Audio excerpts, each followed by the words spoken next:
뭐 연도 초반이니까 그때는 지금 같은 주전자가 없었나 봐요.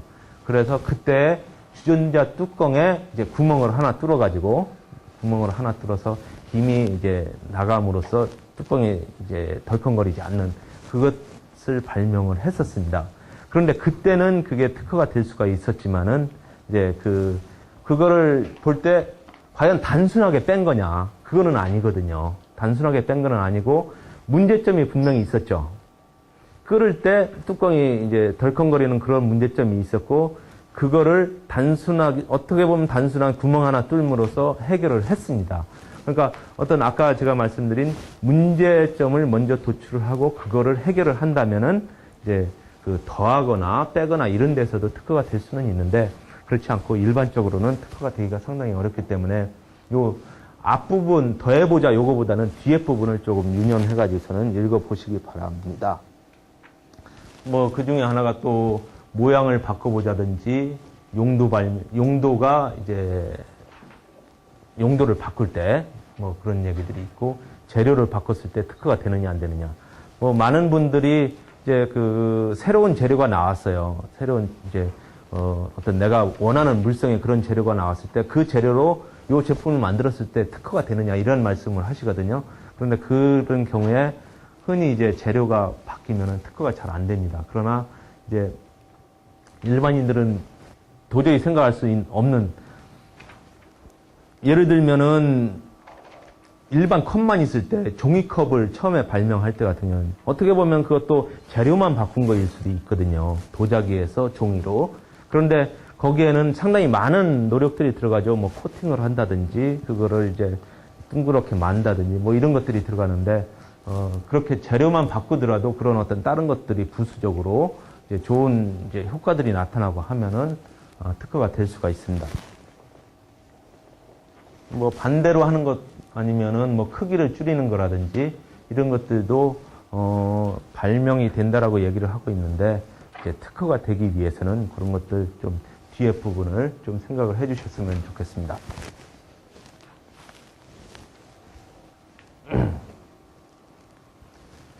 자, 시간이 한 50분 정도 했는데요. 한 10분 정도 쉬고요. 그리고 이제 다음 거를 하도록 그렇게 하겠습니다. 졸리시죠? 이제 그 특허나 이런 쪽 관련된 게 상당히 딱딱하다고 할까요? 그렇기 때문에 식사하시고 졸음이 많으실 텐데 하여튼 업무를 하거나 그러는데 상당히 도움이 될 수 있는 그런 것들일 수 있으니까요. 네. 자, 두 번째 시간을 시작하도록 그렇게 하겠습니다.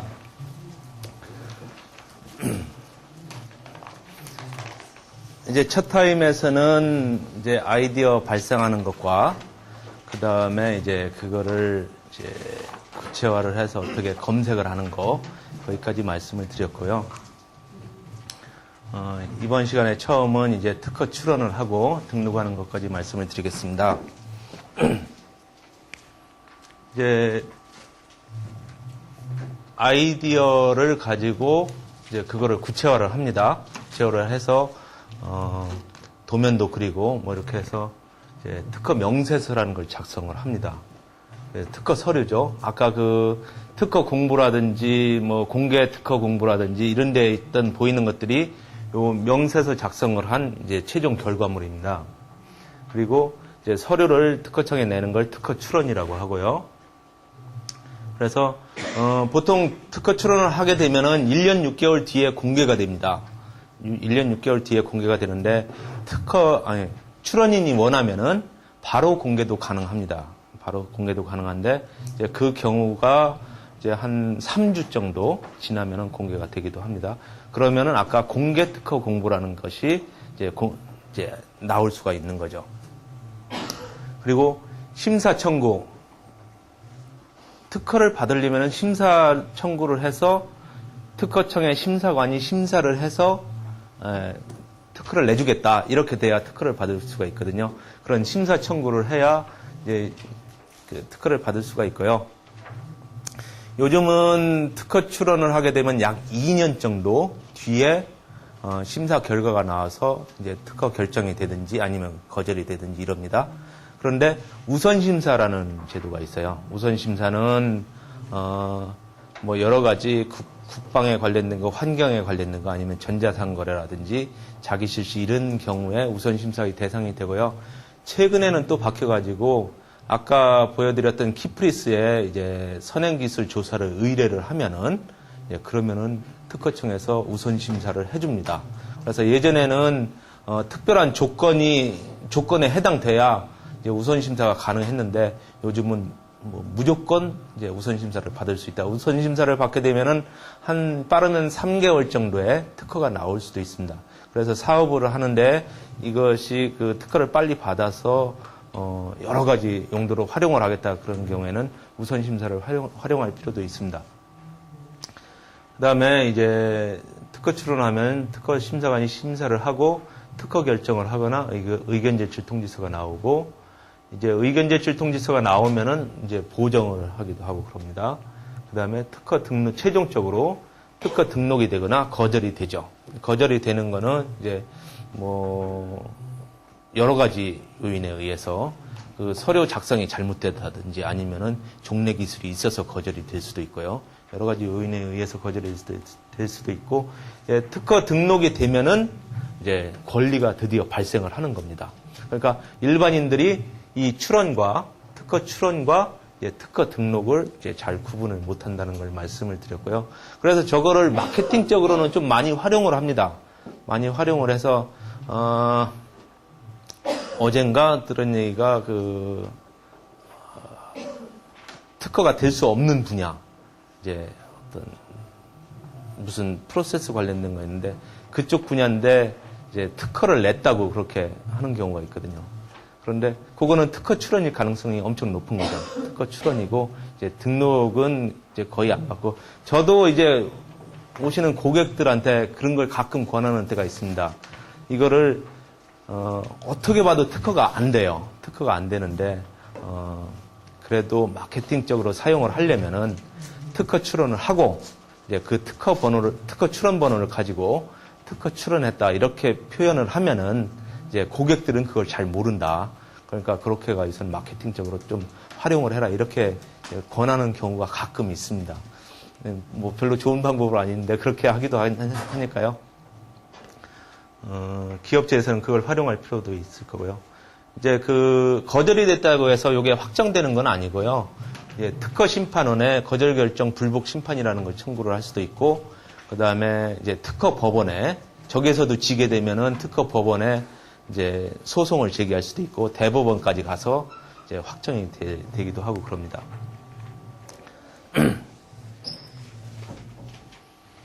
이건 잘 안 보이실 텐데요. 책에 있는 걸 보시고요.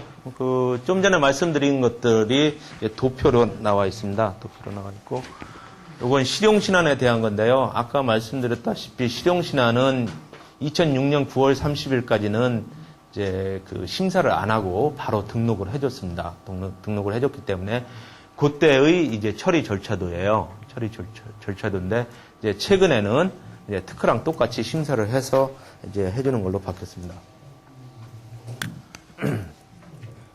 이걸 보시면은 이제 아이디어 도출해서 이제 출원 때까지 이제 아까 도표에서는 이제 조금 더 이제 개괄적으로 말씀을 드렸는데 지금 도표에서는 아이디어를 도출을 하게 되면 그걸 구체화를 하고 키프리스에서 검색을 하고, 그 다음에 우리가 보통 보면 청구 범위를 가장 먼저 작성을 합니다. 청구 범위를 먼저 작성을 하고, 그 다음에 도면 작성을 하고, 그 다음에 상세한 설명을 작성을 합니다. 청구 범위를 작성을 하면서 전체적인 틀을 그 안에 담는 거죠. 전체적인 틀을 담고, 그 다음에 상세한 설명에서는 이제 나무에 이제 잎이라든지 가지들 이제 그리듯이 그렇게 상세한 설명을 작성을 하고, 효과 작성하고, 이제 이 앞에 내용들 중에서 일부를 떼서 요약서를 작성하고, 그 다음에 출원서를 작성한 다음에 특허 출원을 합니다. 이게 뭐, 물론 지금 여기에 계신 분들은 직접 안 해보셔가지고서는 이제 저 순서라든지 그런 것들이 익숙하지 않을 텐데요. 어쨌든 저런 순서로 우리가 보통 하고 있습니다. 저는 사실 지금 요 도면에서, 요 부분에서 가장 시간을 많이 할애를 해가지고서는 이제 설명을 드리고 싶습니다. 마이크를 내려놓고 설명을 드리겠습니다.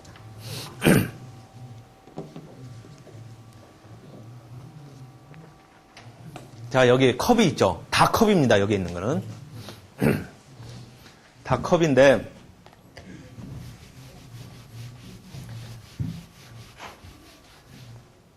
특허는 특허를 받았느냐 안 받았느냐가 여러분들은 중요하다고 생각하시죠. 그런데 제가 생각하는 건 좀 다릅니다. 뭐 특허를 안 받은 거는 제쳐놓고 특허를 받은 것들은 청구 범위가 넓으냐 좁으냐에 따라서 천차만별이거든요. 청구 범위가 넓은 것은 상당히 가치가 있는 특허일 수가 있고요. 청구 범위가 좁은 거는 상당히 이제 가치가 적습니다. 만약에 제가 책상에 대해서 특허를 가지고 있다고 할 때 누군가가 유사한 걸 만들었어요. 그런데 결론적으로 보니까 내 특허랑 다른 거더라. 즉, 내 범위가 요건데 저 밖에 있는 거다. 그런데 실제로 내 거랑 똑같은 것 같으면은 상당히 불리하죠. 그런 경우에는 청구 범위가 상당히 작은 거거든요. 그리고 이제 그런 어떤 유사한 것들까지 다 아우를 수 있는 그런 청구 범위가 이제 상당히 좋은 특허가 되겠는데요. 요게 무슨 컵일까요? 요거는 손잡이가 하나 있는 컵입니다. 손잡이가 하나 있는 컵. 그 다음에 요거 같은 경우는 손잡이가 없는 컵. 그 다음에 요건 종이로 된 컵이죠. 요것도 손잡이가 하나인 컵이고요.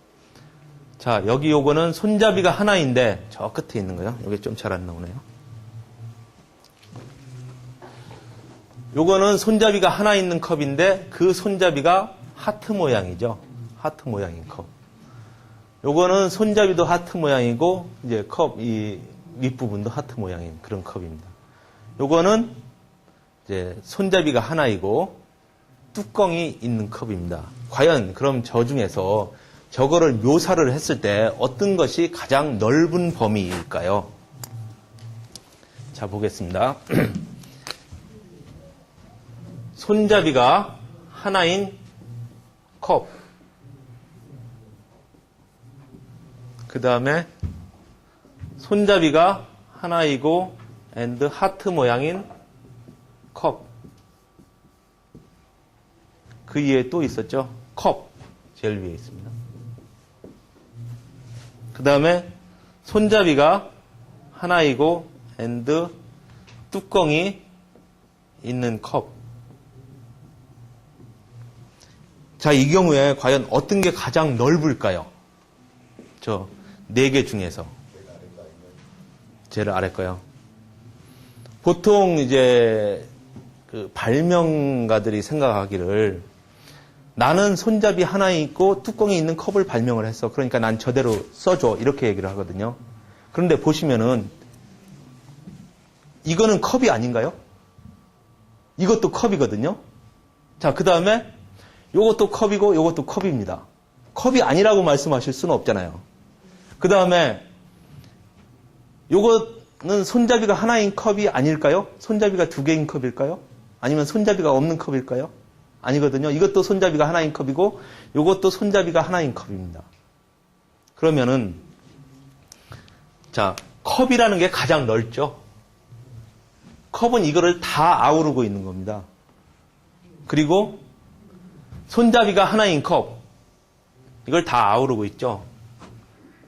요 밖에 있는 거 요건 뭘까요? 손잡이가 없는 컵이죠. 손잡이가 없는 컵이거든요. 요 밖에 요 부분에 있는 건.